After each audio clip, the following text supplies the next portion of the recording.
My dear, आज हम discuss करेंगे कि डीआरडीओ में सिलेक्शन हम कैसे लें और डीआरडीओ का पैटर्न कैसा होता है। जो साइंटिस्ट बी पोस्ट का जो पोस्ट होते हैं उसका पैटर्न कैसा होता है, उसका एग्जाम कैसा लिया जाता है, इसके बारे में भी हम चर्चा करेंगे। राइट। सो डीआरडीओ का जो पोस्ट है, डीआरडीओ का exam through the GATE. So DRDO का पोस्ट कैसे लिया जाता है आपका, ध्यान से देखिएगा माय डियर स्टूडेंट्स। डीआरडीओ का एग्जाम के लिए आपको सबसे पहले गेट का एग्जाम देना पड़ेगा। ठीक है। गेट का एग्जाम जब आप देंगे तो गेट का स्कोर जो आपका होगा, गेट का स्कोर से आपको कॉल किया जाएगा। ठीक है। किसके लिए? रिटर्न एग्जाम के लिए कॉल किया जाएगा। प्रीलिम्स के एग्जाम इसमें नहीं होते हैं। ठीक है ना। तो रिटर्न एग्जाम के लिए आपको सबसे पहले गेट का एग्जाम देना पड़ेगा और गेट के एग्जाम के थ्रू जो गेट के स्कोर होंगे आपके, गेट स्कोर पे कॉल किया जाएगा आपको। ठीक है। मोस्टली गेट स्कोर आपका 620 625 हार्डली जाएगा 650, इससे ऊपर नहीं जाता है कट ऑफ इसका। 650 भी गेट स्कोर अगर आपका है तो I am talking about the EC. Okay, EC और इलेक्ट्रिकल दोनों के लिए। तो अगर आपका 650 प्लस आपका अगर है गेट स्कोर, या मैक्सिमम 650 की बात कर रहे हैं, जिसका कैटेगरी है वो उसका कम ही जाएगा। तो जनरल में भी 650 प्लस ही जाता है आपका, 650 के अराउंड में गेट स्कोर। ओके। तो अगर 650 आपका गेट स्कोर है, इसका मतलब आप एलिजिबल हैं इसके रिटर्न एग्जाम देने के लिए। ठीक है। अब आता है कि रिटर्न एग्जाम में भी दो पेपर होंगे, जैसे ईएससी का होता है दो पेपर, वैसे होगा यहाँ पर पेपर 1 एंड पेपर 2, दो पेपर होंगे आपके। ठीक है, ध्यान रखिएगा। सर यहाँ पर जो सिलेबस है, आपको कुछ नहीं करना है, पूरा का पूरा syllabus, all syllabus of ESC, ESC का जो भी सिलेबस है आप लाइन बाय लाइन पढ़ जाइए। ठीक है, लाइन बाय लाइन आप ईएससी का सिलेबस पढ़ जाइए। डीआरडीओ में अगर आपको सिलेक्शन चाहिए साइंटिस्ट पोस्ट के लिए, बहुत ही अच्छा पोस्ट है, तो लाइन बाय लाइन आप क्या कीजिए। मेरा एक दोस्त अभिनव है जो अभी सिलेक्टेड हुआ है डीआरडीओ में, है ना। तो अभी जस्ट सिलेक्टेड हुआ है यूपीएससी का, वो भी इंटरव्यू दे चुका था 19 में, साथ में दिया था इंजीनियरिंग सर्विसेज का इंटरव्यू, उसका सिलेक्शन हुआ है डीआरडीओ में।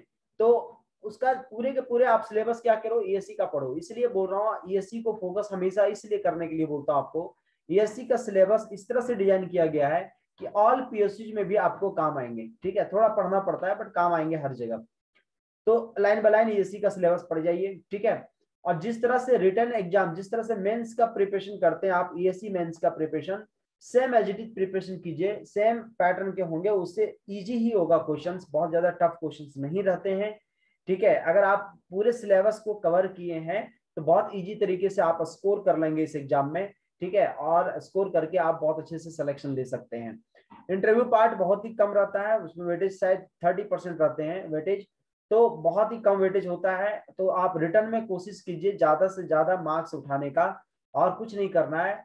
आपको क्या करना है, आईईएस का previous year question paper, previous year question paper mains का आप ले लीजिए, and previous year question paper mains का लेकर के आप पूरे के पूरे सॉल्व कर दीजिए। ठीक है, चाहे वो ईसी का हो, चाहे वो इलेक्ट्रिकल का हो, चाहे मैकेनिकल का हो, चाहे वो कंप्यूटर साइंस का हो, सभी ब्रांच, ये चारों ब्रांच से हम डीआरडीओ का एग्जाम में दे सकते हैं। ये वैकेंसी बहुत ज्यादा निकलती है, तो वैकेंसीज भी अच्छे रहते हैं। अच्छे से प्रिपरेशन रखेंगे आप तो सिलेक्शन रेशियो आपका बढ़ जाएगा, है ना। सो ईएससी का प्रिपरेशन कीजिए, ईएससी का प्रिपरेशन करने से आपको पूरा पूरा बेनिफिट मिल रहा है डीआरडीओ में भी, एंड बहुत ही अच्छा एग्जाम होता है ये। ठीक है दोस्तों, generally cut off 650 GATE score का होता है। ठीक है, अब बहुत इजी कॉल होता है, आप 650 गेट स्कोर आप ला सकते हैं, बहुत ज्यादा टफ नहीं है 650 गेट स्कोर लाना।